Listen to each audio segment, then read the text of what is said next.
और बिना अनुराग के भगवान भी नहीं मिलते। गोस्वामी जी लिख रहे बिना मिले न रघुपति बिन अनुरागा, कि ये जोग तप ज्ञान विरागा। जब तक आपके जीवन में अनुराग नहीं होगा तब तक आपको भगवान की प्राप्ति नहीं होगी। देखो हमारे मनु शत्रुपत जिस समय नेमी सारण भूमि पर भगवान का भजन अक्षर मंत्र पुनि और जपहि सहित अनुराग, और जब अनुराग से भगवान का नाम लिया तो स्थिति क्या बन गई? निर्गुण निराकार ब्रह्म को मनु के समक्ष प्रकट भी होना पड़ा। अगर हमारे और आपके जीवन में अनुराग आ जाए तो भगवान के मिलने की गारंटी भी है। इसलिए विभीषण ने भगवान से क्या मांगा? बोले गए विभीषण पास पुनि कहो पुत्र वरमा, जय मांगे भगवंत पद कमल अमल अनुराग। अगर अनुराग आ जाए तो हमें भगवान अवश्य मिलेंगे।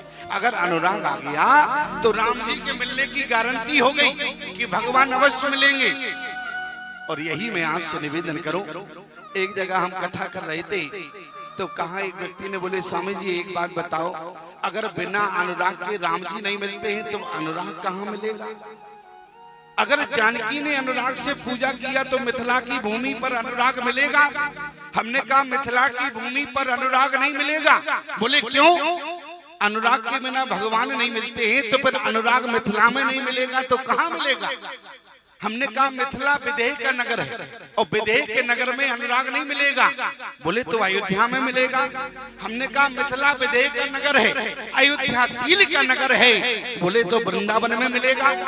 हमने कहा मिथिला विदेह का नगर है, अयोध्या शील का नगर है, वृंदावन भक्ति का नगर है। बोले तो चित्रकूट में अनुराग मिलेगा। हमने कहा न चित्रकूट में मिलेगा। बोले क्यों? हमने कहा मिथिला विदेह का नगर है, अयोध्या शील का नगर है, वृंदावन भक्ति का नगर है और चित्रकूट प्रेम का नगर है। आपको अनुराग न मिथिला में मिलेगा, न वृंदावन में मिलेगा, न अयोध्या में मिलेगा, न चित्रकूट में मिलेगा। आखिर में अनुराग कहाँ मिलेगा? क्यों? मिले न रघुपति बिन अनुरागा, और किए जोग तप ज्ञान विरागा। हम मानस के बाहर नहीं जाएंगे, मानस से ही प्रमाण देंगे आपको। आखिर में अनुराग कहाँ मिलेगा? न मिथिला में मिलेगा, न अयोध्या में मिलेगा, न वृंदावन में मिलेगा और न ही जाके चित्रकूट में मिलेगा। याद रखना प्यारे, अगर आपके जीवन में अनुराग मिलेगा, जिस समय आप प्रयाग की धरती पर पहुंचेंगे तो अनुराग अपने आप बन जाएगा। प्रयाग के नगर को ही अनुराग का नगर कहा। आप कहें हम ऐसे नहीं मानेंगे, प्रमाण बताओ। आप कहेंगे प्रमाण बताओ, प्रयाग में अनुराग मिलेगा। अच्छा प्रमाण चाहते हो? बोले भरत तीसरे पहर कहे, अरे कीन प्रवेश प्रयाग, और कहते राम सिए ओ मगे अनुराग। कहने का मतलब प्रयाग के नगर को ही अनुराग का नगर कहा गया है। माताओं, अगर आप प्रयाग में पहुंचेंगी आपके जीवन में अनुराग अपने आप आ जाएगा। आप कहेंगे और कोई प्रमाण है क्या? ध्यान से सुनना, गोस्वामी तुलसीदास जी ने जहाँ जहाँ प्रयाग लिखा है वहाँ अनुराग लिखना पड़ा। उनकी मजबूरी थी, क्योंकि प्रयाग के नगर को अनुराग कहा गया है। जहाँ प्रयाग है वही अनुराग है। आप कहे प्रमाण क्या है? बोले सुन समझे जन मुदित मन मज्जै अति अनुराग, लहे चार फले अचत तनो साधु समाज प्रयाग। जहाँ प्रयाग है वहाँ अनुराग लिखना पड़ा, क्योंकि प्रयाग के नगर को ही अनुराग का नगर कहा गया है। आप कहें और प्रमाण है? भरद्वाज मुनि पसई प्रयागा, तेनहि राम पद अति अनुरागा। और प्रमाण है? धन्य धन्य धुनि गगन प्रयागा, सुन सुन भरत मगन अनुरागा। जाना मरम नहात प्रयागा, मगन होए तुमरे अनुरागा।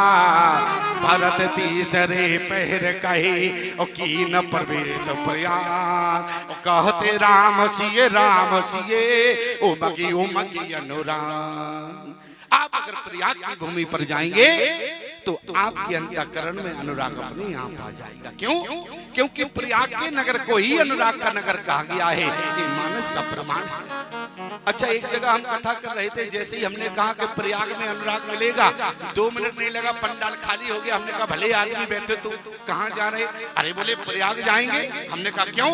बोले मिले न रघुपति बिनु अनुरागा, जब अनुराग के बिना मिलना ही नहीं है तो अनुराग ही तो हमने कहा एक बात बताओ, बिना अनुराग के यदि भगवान को नहीं मिलना है तो तुम अनुराग लेने प्रयाग में जाओगे, और मान लो मां निरंजना के धाम में ही प्रयाग स्थापित हो गया, आप कहेंगे कैसे हो पाएगा? वो प्रयाग तो अचल है, अचल प्रयाग चलकर यहाँ कैसे आ सकता है? तो हमारी बात को ध्यान से सुनना। मैं तो केवल आपसे निवेदन करना चाहता हूँ, जो प्रयाग है वो अचल है, लेकिन जो निरंजना धाम में प्रयाग है ये चल प्रयाग है। आप कहें प्रमाण क्या है? अच्छा एक बात बताओ, प्रयाग में क्या है? आप कहेंगे 3 नदियों का संगम है। 3 नदी कौन कौन है? एक तो गंगा है, दूसरी यमुना है, तीसरी सरस्वती है। अच्छा यही तो है प्रयाग में? अपने मन से तो हमने कहा नहीं है। क्यों? तुम लोग भी जानते हो। इसका मतलब गंगा यमुना सरस्वती के संगम को ही जहाँ तीनों का मिलन हुआ उसी को प्रयाग कहा जाता है। तो एक बात कान खोलकर सुनना, मां निरंजना के धाम में भी गंगा यमुना सरस्वती तीनों का संगम हो गया है, इसलिए यहाँ प्रयाग। आप कहें बाबा जी लोग तो रात को धूल झोंकते हैं, तुम दिन को ही धूल झोंक रहे हो।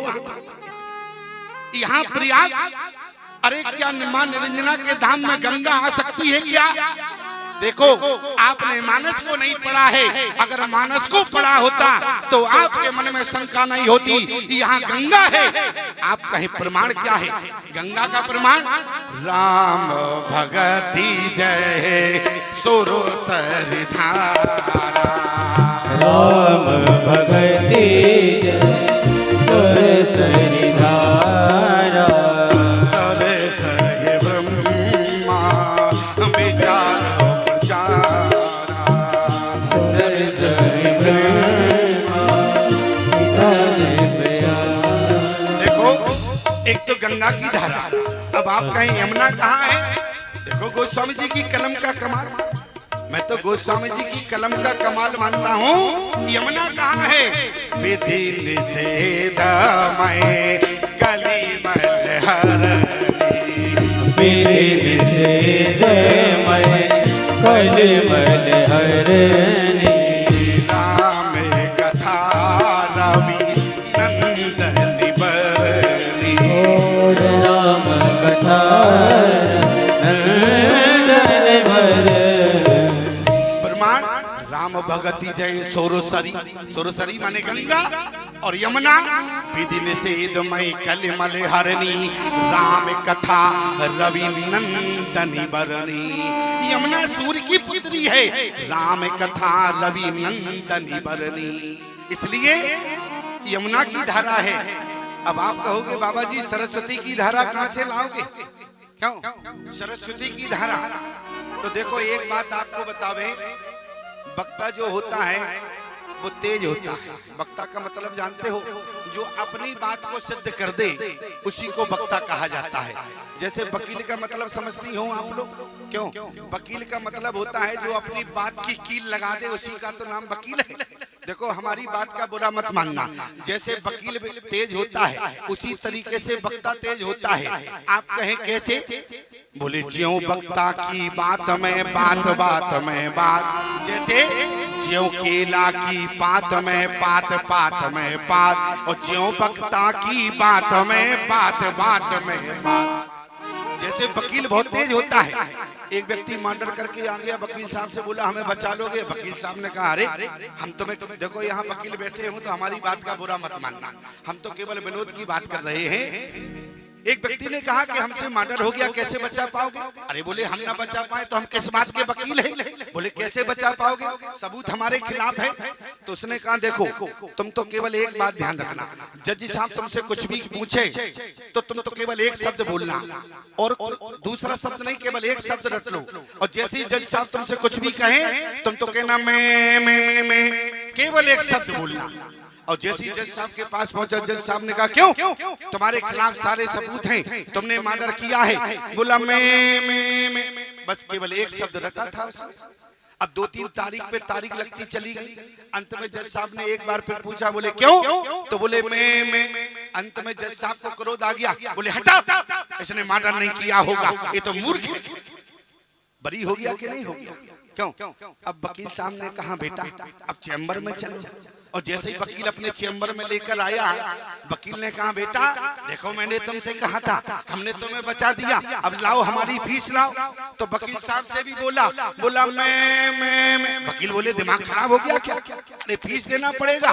बोले वाह, जब हम जज से बच सकते हैं तो तुम्हारी फीस से नहीं बच सकते। इसका मतलब वकील से ज्यादा तेज उसका क्लांत हो गया। क्यों? इसी प्रकार से श्रोता तेज होता है लेकिन वक्ता अपनी बात को सिद्ध कर लेता है। मैं तो केवल कहना चाहता हूँ, एक बात ध्यान से सुनना। अब आप लोग विचार कर रहे होंगे महाराज जी आपने गंगा बता दिया, यमुना बता दिया, अब सरस्वती को कहां से लाओगे? तो एक बात बताओ माताओं, सरस्वती का दूसरा नाम वाणी है कि नहीं है? क्यों? सरस्वती को वाणी भी कहा जाता है, और जो हम आपके सामने बोल रहे हैं ये क्या है? वाणी है कि नहीं है? तो ईमानदारी से बताओ तीनों धाराएं हो गई कि नहीं हो गई? और तीनों धाराएं आपके मां निरंजना धाम में है, पूर्ण प्रयाग हो गया। लेकिन हम देख रहे अभी कुछ लोगों ने तालियां नहीं बजाई, बोले हम ऐसे नहीं मानेंगे। अच्छा तो प्रयाग भले आदमी कैसे मानोगे? क्यों? अच्छा प्रयाग कब मानोगे? एक व्यक्ति ने हमसे कहा, बोले स्वामी जी हम प्रयाग उसे मानेंगे। हमने कहा किसे मानोगे? बोले भरद्वाज मुनि बसे प्रयागा, क्योंकि प्रयाग में तो भरद्वाज महात्मा है। अच्छा अब ईमानदारी से बताओ, अगर उस प्रयाग में भरद्वाज महात्मा है तो इस प्रयाग में हम क्या तुमको लकड़ भगगा लग रहे हैं क्या? क्यों? महात्मा तो है, और महात्मा है तो मानना पड़ेगा कि नहीं मानना पड़ेगा? क्यों? ईमानदारी से बताओ, यहाँ मां निरंजना के धाम में पूर्ण प्रयाग हो गया। आपने कहा स्वामी जी बहुत अच्छी बात है, अगर हमारे मां निरंजना के धाम में आपने पूर्ण प्रयाग स्थापित कर दिया है तो अब अनुराग और बता, ये भी तो प्रश्न होगा आपके मन में। और एक बात बताओ, अगर आप लोगों के जीवन में अनुराग ना होता तो ईमानदारी से बताओ आप जीवन के सारे कार्यों को छोड़कर भगवान की कथा सुन रहे हो, ये अनुराग का ही कारण है। अन्यथा किसी काम में अभी व्यस्त होते, सारे काम को छोड़कर आप यहाँ कथा सुनने बैठे हो, ये अनुराग का ही कारण है।